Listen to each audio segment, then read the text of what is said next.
La corporation du parc du bourg de Pabeau à Chandler a annoncé qu'elle ne reconduira pas l'expérience Nova Lumina en 2024 suite à une restructuration de son offre et de sa mission muséale.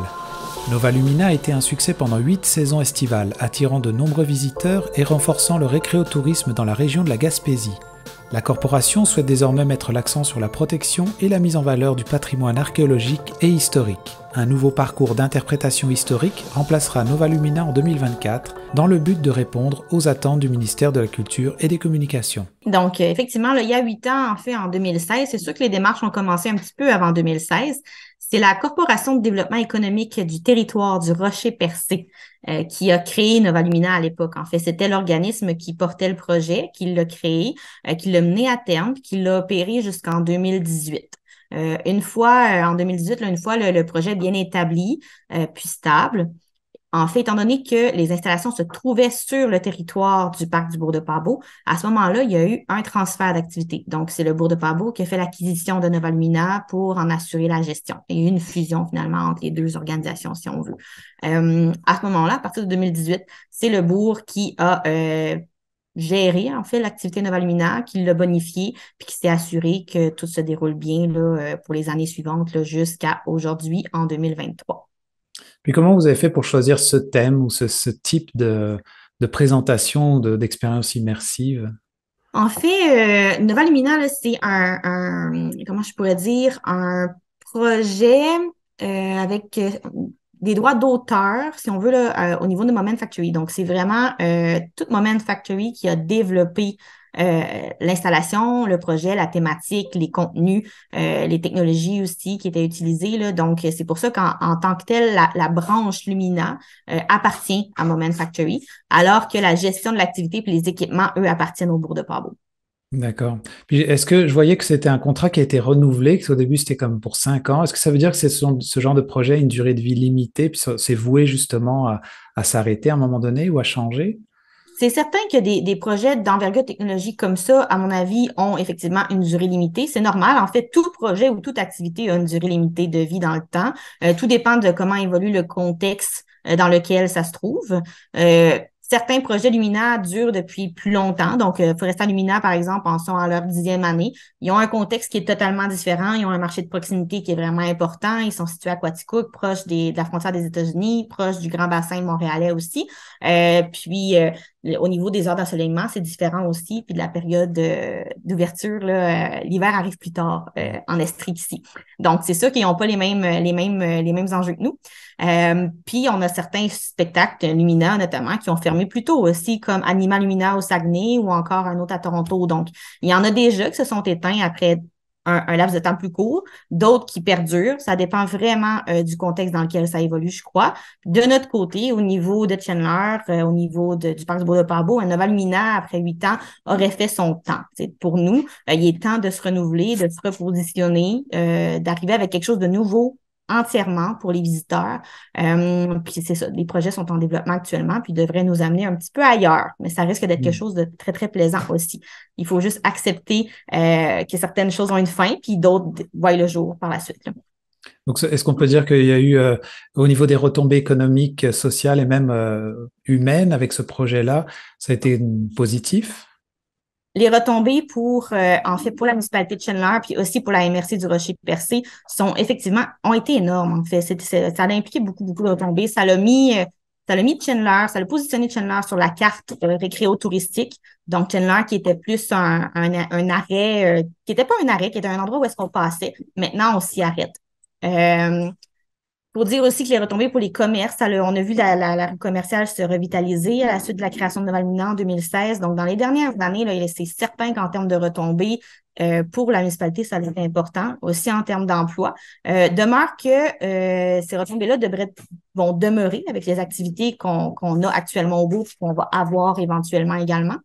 Euh, les emplois, il n'y a aucun emploi qui va être perdu, donc les emplois vont demeurer. On va rester avec un achalandage, du moins on l'espère, important, qui va encore créer des retombées. Donc, l'objectif, c'est vraiment pas de voir quelque chose s'éteindre, là. C'est plutôt de se renouveler là, puis de se repositionner. Est-ce que pour ce qui va s'en venir, j'entends peut-être, je sais pas, c'est quelque chose qui peut se partager déjà, ou il y a comme un comité ou quelqu'un du monde qui réfléchit déjà à ce qui va pour donner suite à ça sur le site? Tout à fait. En fait, on développe des projets de renouvellement constamment. En fait, on est tout le temps, on est toujours en comité à penser à notre avenir et à notre futur, puis surtout à la pérennité de l'organisation. Le bourg de Pabo est là depuis 40 ans, puis on aimerait ça que ça reste encore 40 ans. Donc, il faut quand même avoir une bonne vision à long terme. On continue de développer des choses. Le projet qui va voir le jour est en développement depuis déjà quelques années. Là, on arrive en fait à la toute fin, là, on arrive au peaufinement. On est en conception, on est encore en rédaction des scénarios et tout ça. C'est une technologie qui est vraiment intéressante, qui ne sera pas invasive pour la nature. C'est l'humain qui va porter la technologie et non la nature qui va la porter. C'est une expérience qui va être diurne et nocturne. Donc, on reste dans le créneau nocturne parce qu'on croit que c'est un espace qui n'est pas occupé beaucoup présentement dans les massifs du Rocher-Percé. Les gens qui viennent ont peu d'activités à faire en soirée, donc on veut demeurer ouvert en soirée pour permettre aux gens de faire ces activités-là. Puis, la thématique va être beaucoup plus près de notre histoire en Gaspésie, de notre patrimoine local finalement, de ce qu'on va développer ici au Bourg, parce que le Bourg, ça demeure une institution muséale agréée. C'est un site archéologique classé. Donc, c'est vraiment important qu'on reste dans cette thématique-là, puis qu'on reste proche de notre mission principale quand on développe des projets. C'est pour ça qu'on se réoriente là, en ce moment vers un projet qui va être beaucoup plus centré sur notre historique, notre patrimoine. Et pour les gens qui nous écoutent, qui sont, on va dire, au niveau plus local, je ne sais pas si, avec le recul maintenant, quelle a été la réaction du public quand ça a ouvert, puis quelle est la réaction maintenant que ça ferme?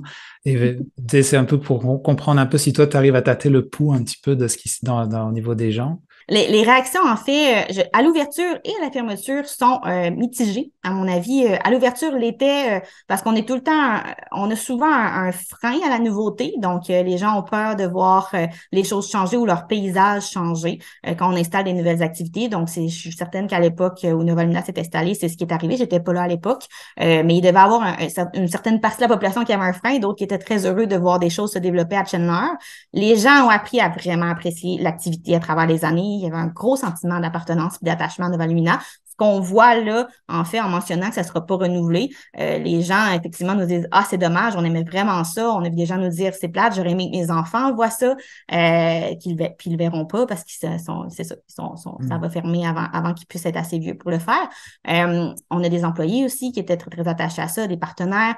Donc, c'est sûr on voit que les gens sont quand même tristes, ont un certain pincement de voir cette activité-là se terminer. C'est la même chose pour nous, là. C'est quelque chose qui est pas facile, jamais, là. Ça reste que c'est une activité à laquelle on était très, très attachés. Mais il y a des personnes qui sont aussi très contentes de voir qu'il y aura du renouveau, puis de voir que ça ne s'éteindra pas du jour au lendemain, puis qu'il va y avoir autre chose par la suite, en fait, qui va prendre place. Là. Nous, on a une équipe ici qui est très, très motivée à voir la suite, puis à développer des beaux projets là, pour le futur. Là. Voilà, pour terminer, c'est une question peut-être un peu plus personnelle. Y a-tu dans cette expérience qui se termine, j'imagine que tu l'as vécu aussi, comme un high ou quelque chose, un kiff qui aurait, que tu voudrais nommer, quelque chose que tu appréciais particulièrement dans ce déroulement-là, dans cette possibilité d'activité-là? Ce qui était vraiment plaisant, en fait, dans Nova Lumina, là, c'est l'occasion de s'évader dans un autre monde pendant à peu près 1 heure. Nova Lumina était vraiment un spectacle de contemplation où est-ce que on s'évade, on part dans un autre monde, dans le monde des étoiles puis de la mer là, pendant à peu près 1 heure, puis on pense pas à autre chose. On se laisse juste envahir par l'ambiance calme, la musique, les lumières. C'est vraiment une belle expérience de détente, en fait, puis d'émerveillement. Donc, c'est un petit peu ça, là, le gros plus qu'avait cette activité-là, finalement. Ouais, j'aurais dit la même chose. J'ai eu la chance de le vivre une fois, donc c'était vraiment impressionnant à ce niveau-là. En tout cas, je te remercie, Elsa, pour ton temps. Il n'y a pas de problème. Il reste encore quelques dates quand même, là, puis on a quand même eu un bel achalandage samedi dernier, là, étant donné justement que ça se termine. Et qu'il reste encore 2 week-ends, là, les 8, 9, puis les 15 et 16 septembre, là, que l'activité va être ouverte. D'accord. Et donc là, juste rappeler la date de fin, c'est le 16 septembre. 7 septembre. Parfait. Super. Ouais. Bon, ben, merci beaucoup. Merci à vous. Bonne journée. Vous écoutez votre reflet d'ici. Revoyez tous nos reportages sur notre site Internet.